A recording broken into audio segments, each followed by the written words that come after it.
The economies of many colonies, like Virginia, depended on tobacco and used tobacco as a medium of exchange. In fact, King Charles I once said Virginia was wholly built on smoke. The cultivation of tobacco, however, required considerably more manpower than was available in any of the colonies. In 1619 there came to Virginia on a ship the first African settlers in North America. They were indentured servants, and they were treated as such. Yet all the colonies realized they were in need of a more permanent source of labor: slaves. The growing demand for slaves in the colonies fueled increasingly violent conflict among African tribes. Since some African chiefs or kings could increase their wealth by working closely with slave traders, one tribe might capture the warriors of another tribe and then sell their prisoners of war into slavery. Raiding parties might also kidnap Africans from their villages and sell them as slaves.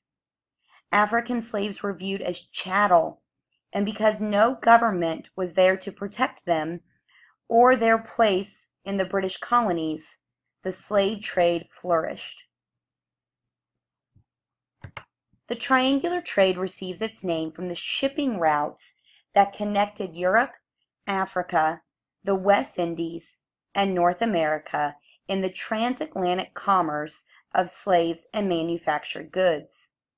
These routes began in England, where goods were shipped to Africa. In Africa, the goods were then traded for slaves bound for the Americas. Known as the Middle Passage, the forced voyage from the freedom of Africa to the auction blocks of the Americas was a physical and psychological nightmare that lasted several weeks or months.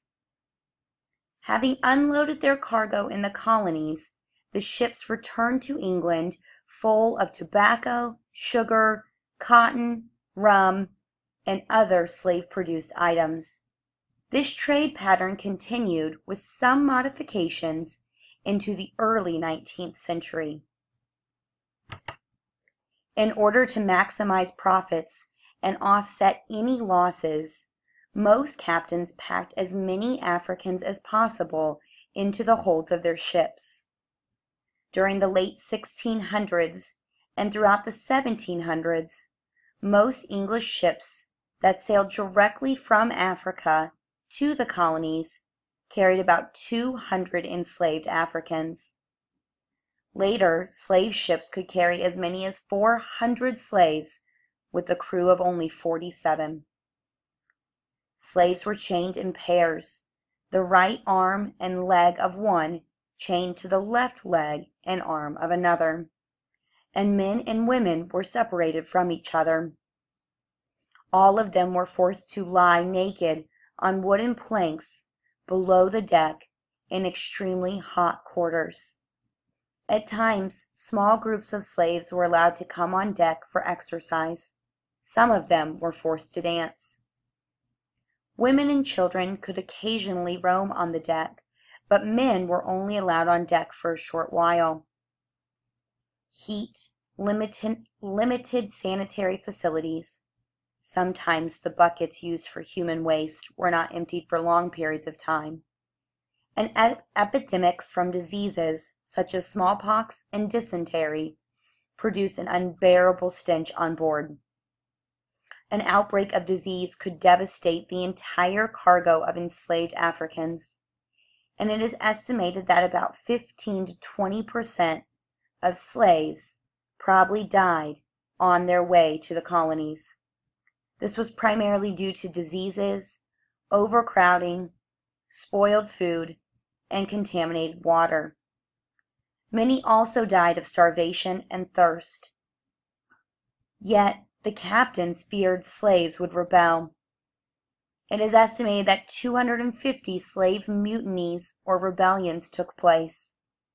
Because of this fear, the slaves were still kept in these dangerous and disease-ridden quarters. Also, as a result, slaves who were disruptive or likely to cause a mutiny were often thrown overboard or shot to death. Nevertheless, although some slaves did resist, they had little means either to protect themselves or to escape. Such hopeless misery led many slaves to commit suicide by jumping overboard or refusing to eat. Because of the stench and disease, many slave ships had to be abandoned after only 5 years. Eventually, ships were built especially for human cargo, with shackling irons, nets, and ropes as standard equipment.